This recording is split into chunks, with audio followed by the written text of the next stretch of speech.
Now I want to do some more resizing as we continue our effects tutorial here in part 2.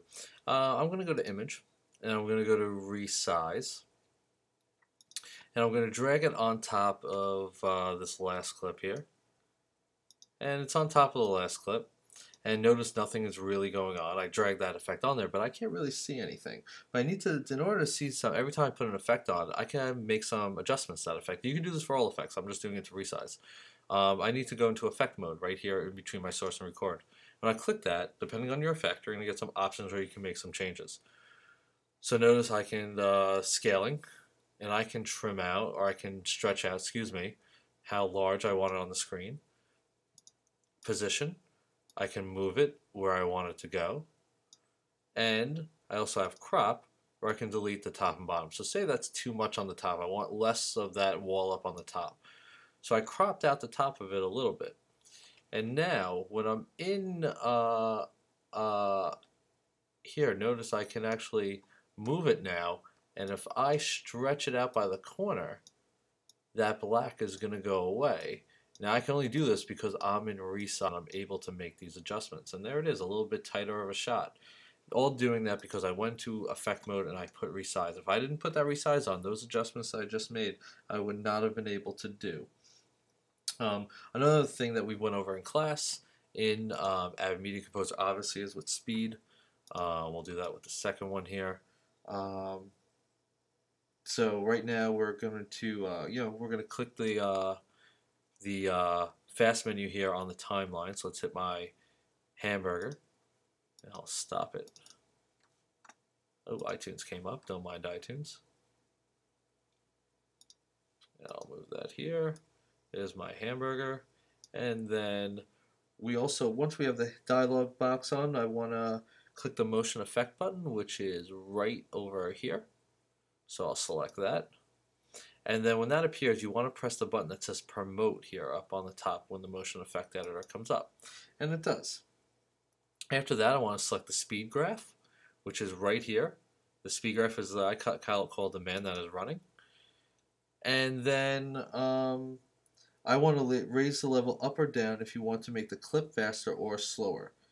So I have to create a keyframe at the points that I want to make slow or fast. So there's a keyframe at the start here, right? So depending on where I want this to go, say if I want to adjust the frame right here. So I know I need to add a keyframe there, which is on the bottom right of the speed graph. And I'm going to increase it to make it a little bit faster. And then I'm going to move it over here, and I'm going to add another keyframe, and I'm going to lower it because I want it to go slow at this point. So if I want to preview this, I can play in a loop. And you see he's going fast in the beginning, and then it's going slow. Fast, and then slow. And that's all how you do. And if I'm happy with that, I'm going to create and render, which is all the way, render effect is right over here. So I'll render that effect. It's going to ask me what drive I want to say it. I'll say, okay, I'm happy with it rendering that effect. I see the speed is on the clip already, so I can X out of this. And the effect is on top of there. And that's it. And now when I play this back, there it is. He's going fast, and then it's going to go very slow to end that clip. You know, a lot of color correction can be done in effects, which is very important. You know, I showed you before that I went to the color correction mode on the timeline right here with the 3 film strips on the left-hand side. But say if I want to make some quick color correction tools. So I already did a color correction to the first clip. Let's try the second clip here.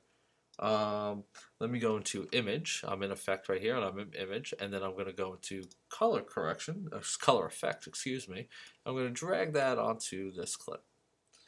And then, after I do that, I have to enter effect mode in between my source and record.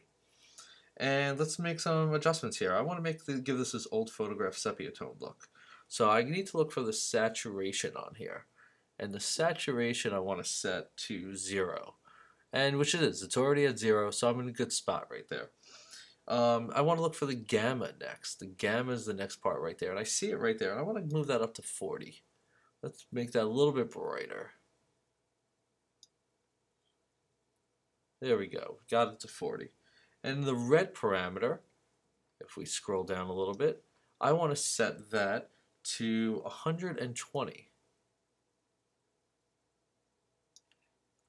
And then I want the blue parameter to be 85.